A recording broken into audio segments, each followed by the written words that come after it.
y el recurso para movilizar el día de la elección de los jueces, la tiene Morena.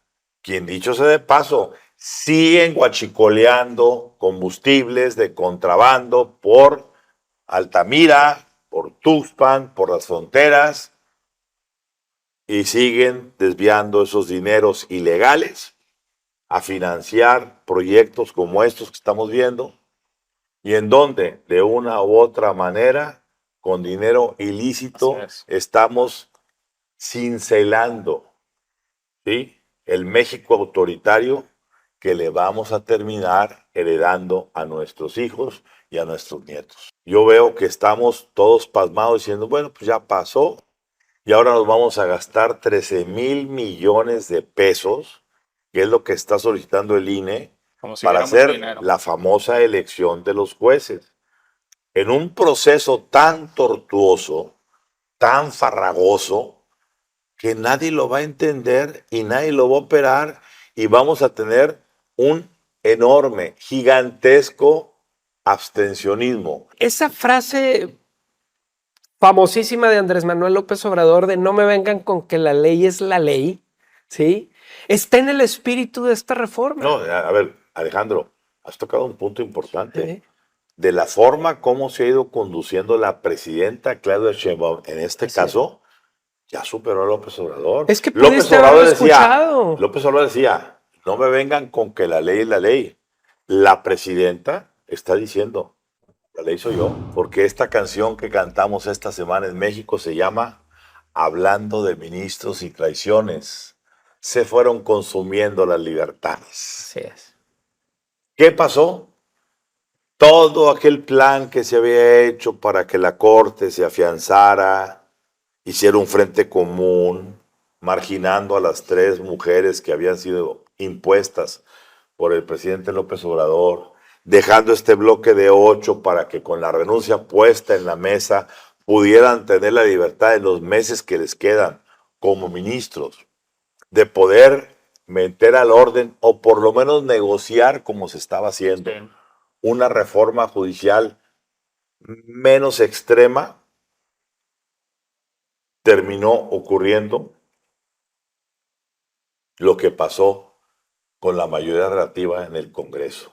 Se habla públicamente, y yo uso una presunción, pero ha sido reiteradas las referencias. Uno de ellos, Alejandro Moreno Cárdenas, lo dijo. Muy importante, el presidente nacional del PRI dijo abiertamente que esto fue porque existe un expediente presuntamente de un acoso del ministro Pérez Dayán con algún asistente. Hay quien dice que es un asistente de su trabajo, hay quien dice que es un asistente de su casa y que está involucrado también el hijo. Lo que fuera, el hecho es de que Pérez Dayán fue el voto arrepentido que necesitaba la 4T para consumar lo mismo que pasó con los Yunes en la famosa mayoría relativa, para consumar y asestar el golpe de autocracia legislativa para despojar al Poder Judicial de la última palabra. Y entramos ya de lleno a esta autocracia legislativa que, digámoslo así, hay gente que dice, ya está absolutamente consumado. A mí me dicen abogados que como no se llevó al fondo del caso, únicamente se hizo la referencia y los 7 ministros mejor prefirieron zafarse y dejarlo en un incidente, pues hay posibilidad de que los famosos amparos expedidos por una docena de jueces y juezas en México vayan o pudieran tener cauce por algún lado y fueran ser la válvula de escape cuando ya, ahora que entremos en la dinámica de si las gentes a nivel internacional, si Estados Unidos, si aquí en México, puedan reactivar el darle ajustes a esto. Alejandro.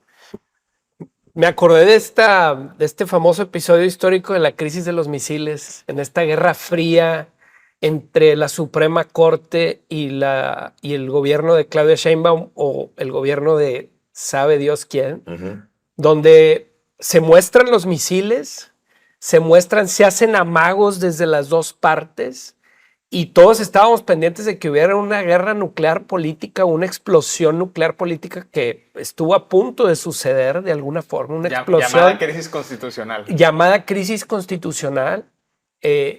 La verdad es que la gravedad del tema era lo suficientemente importante como eso. Estábamos hablando de la independencia de un poder. Pero otra vez, y lo vamos a repetir y lo hemos dicho cuando sucede esto, lo que me está diciendo la actual administración es que la famosa reforma que pretende limpiar el poder judicial y las leyes mexicanas para que no sean manipuladas, para que sean bien utilizadas, para que no se generen injusticias, están siendo manipuladas por el gobierno. Es decir, ¿qué más manipulación quieres que socavar la independencia de un juez de la Suprema Corte poniéndole un expediente con lo cual pueden llevarlo a la cárcel o no sepa Dios a dónde? Como lo hicieron con el ministro Pérez Dayán, como lo hicieron con la familia Yunes. Y yo me voy más atrás, con el magistrado electoral Felipe de la Mata también. Así es. Que fue el que rompió la mayoría para vetar la sobrerepresentación de Morena en el Congreso. Entonces, esa frase famosísima de Andrés Manuel López Obrador de no me vengan con que la ley es la ley, ¿sí? Está en el espíritu de esta reforma. No, a ver, Alejandro, has tocado un punto importante. Sí. De la forma como se ha ido conduciendo la presidenta Claudia Sheinbaum, en este caso, ya superó a López Obrador. Es que pudiste haberlo escuchado. López Obrador decía, no me vengan con que la ley es la ley. La presidenta está diciendo, la ley soy yo. Así es. Punto. Totalmente. Lo digo. El poder político le asestó un golpe fulminante al poder legal. Ahora la fuerza es lo que va a determinar cómo se resuelven los casos importantes. No va a ser la ley, no va a ser la Constitución. Y eso quedó de relieve en estas presiones que rompieron la mayoría de 8 ministros. El tema es que Morena va por todo. ¿Por qué? Primero, no había necesidad de reforma judicial, porque Claudia Sheinbaum iba a tener acceso a la designación de la cuarta o el cuarto ministro que iba a romper la supermayoría en el Pleno y que eso ya le iba a evitar que le quitaran reformas constitucionales impugnadas mediante acciones de inconstitucionalidad o controversias constitucionales. Pero no, decidieron hacer una reforma judicial que transformara por completo todo el aparato, que echara por la borda a todos los jueces y magistrados federales de este país. Por eso entra el proyecto de sentencia de Juan Luis González Alcántara y decir, a ver, cuidado, todo esto que están planteando es ilegal porque rompe la división de poderes. Pero dicho eso, entendemos la dinámica política de este país y nosotros presentamos esta propuesta. No es que estemos negociando con la ley, de plano todo es ilegal, pero ustedes quieren echar por la borda por completo el Poder Judicial. Ni siquiera eso lo acepta ni la presidenta Claudia Sheinbaum ni la coalición de Morena. Van por todo el control suficiente. Quedó claro en la Suprema Corte. ¿Y quiénes van a ser los beneficiarios? Hay beneficiarios políticos, lo estamos viendo. Adán Augusto López, Ricardo Monreal, por ejemplo, también en el Congreso. Y a Claudia Sheinbaum yo no lo veo como una beneficiaria, porque si tú analizas quiénes son los que están colocando las posiciones del comité de evaluación, quiénes están ya enfilando a los candidatos de jueces y magistrados, no es desde la presidencia. Es desde el poder del Congreso de Adán Augusto López, Ricardo Monreal, que son las correas de transmisión del poder de López Obrador. Y Morena, con Andrés Manuel López Beltrán y con Luisa María Alcalde. Lo que decía el proyecto de sentencia Juan Luis González Alcántara es, permítanos salvar al Poder Judicial. Eso va a tener un costo muy elevado. ¿Cuál es el costo? El costo es que Morena va a tener derecho de veto en cualquier caso judicial que le parezca relevante. Pero ni siquiera eso fue una propuesta suficientemente atractiva para los de enfrente. Y paso a la segunda parte de los beneficiarios. Los beneficiarios políticos son los que ya mencionamos, pero también hay beneficiarios operativos. Arturo Saldívar, el abogado Quijano, que fue el representante legal de Andrés Manuel López Obrador. El abogado Quijano que anda cabildeando en Casa Santander. Anda cabildeando en la presidencia para beneficiar a los tan odiados españoles de Correcto. Ana Botín y compañía en un caso que una familia de Monterrey reclama por casi $1,000 millones. Bueno, en manos de él va a estar la operación del Poder Judicial y en manos también de un personaje cuestionadísimo que es el magistrado Rafael Guerra del Tribunal de la Ciudad de México. Alejandro. La gran pregunta es, ¿cuándo la presidenta va a terminar de operar los encargos del presidente López Obrador? y se va a encargar de su proyecto de nación y su proyecto político. Es decir, ¿qué otros pendientes le dejó en el escritorio el presidente? Porque eso es lo que ha estado haciendo la presidenta. Presentó proyectos interesantes en materia de energía, en materia de desarrollo, cosas que se ve la mano técnica, estudiada de la presidenta y su experiencia, pero hoy se ha dedicado a terminar esos pendientes, a tener ese tipo de frases o ese tipo de amagues muy López Obradoristas. Y la pregunta es, ¿cuándo vamos a ver realmente ese proyecto de la doctora Claudia Sheinbaum apoyado por la gente que lo llevó a la votación? Es decir, ese razonamiento de estamos cambiando el Poder Judicial porque el pueblo así lo pidió. No, porque Andrés Manuel López Obrador así lo pidió. Así es. Entonces, esperemos que esto sea el último encargo y que vayamos avanzando a cosas más importantes. Haces un punto toral. El capital político se lo gastó en la reforma judicial, se lo va a terminar de gastar en toda la negociación que le va a imponer la administración de Donald Trump y en resolver la flagrante crisis de seguridad de este país. Ya no le va a quedar espacio ni capital para su agenda.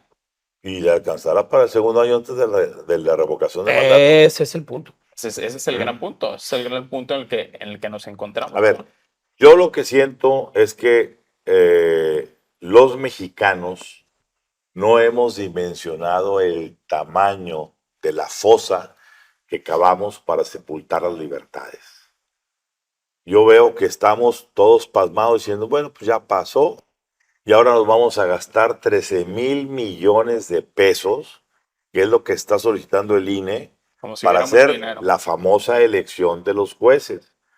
En un proceso tan tortuoso, tan farragoso, que nadie lo va a entender y nadie lo va a operar y vamos a tener un enorme, gigantesco abstencionismo, que solo será resanado, como pasa en las elecciones presidenciales o en las elecciones de gobernador o alcaldes o lo que sea, con una brutal movilización política.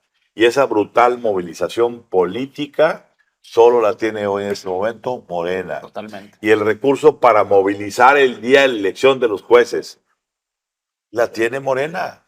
Quien, dicho sea de paso, siguen guachicoleando combustibles de contrabando por Altamira, por Tuxpan, por las fronteras, y siguen desviando esos dineros ilegales a financiar proyectos como estos que estamos viendo, y en donde, de una u otra manera, con dinero ilícito, estamos cincelando, ¿sí?, el México autoritario que le vamos a terminar heredando a nuestros hijos y a nuestros nietos. Lo que estás diciendo, Ramón, es que los dueños del negocio del huachicol van a ser los dueños del aparato de justicia en este país. Sin ninguna duda, quizá del 50%, el otro 50% será el otro poder, el poder que todavía no acaban de combatir, el del narcotráfico.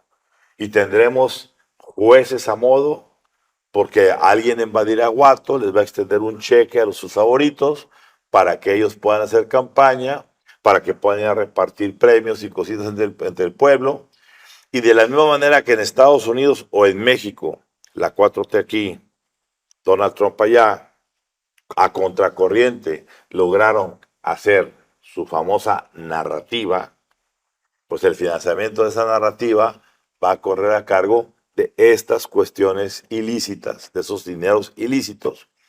Y bueno, pues el sistema de preferencias de este país va a terminar en manos de delincuentes. Me llamó la atención que le preguntaron esta semana a la presidenta Claudia Sheinbaum que si no está preocupada con que la reforma, no solo la reforma judicial, sino también la reforma de supremacía legislativa, que eso afectaba el clima de inversión. Y lo que responde la presidenta es: eso recae en los ministros de la Suprema Corte de Justicia. Es decir, mira, esto no es mi culpa, es culpa de los de enfrente. Vamos a empezar a ver que no se van a terminar de materializar estas inversiones por 35,000 millones de dólares que están a la espera de saber qué va a pasar con este país. Porque en la medida en que no haya certidumbre jurídica, no puede haber inversión. En la medida que no haya inversión, no puede haber crecimiento. En la medida que no hay crecimiento, no hay viabilidad fiscal para este gobierno. La administración de Sheinbaum no ha entendido la importancia de esta cadena de secuencias. Y en la medida en que no lo entienda, está destinada al fracaso. Me hubiera gustado estar como fantasma en la conversación que tuvo la presidenta Claudia Sheinbaum con el CEO, presidente y CEO de BlackRock, Larry Fink. Larry Fink. ¿Qué le preguntaría a Larry Fink de la reforma judicial y qué le respondería la presidenta? Lo vamos a ver muy pronto porque BlackRock no tarda mucho en reaccionar y en mover sus capitales de un lado a otro cuando siente que no están en el lugar seguro. Lo comentaremos en próximas semanas.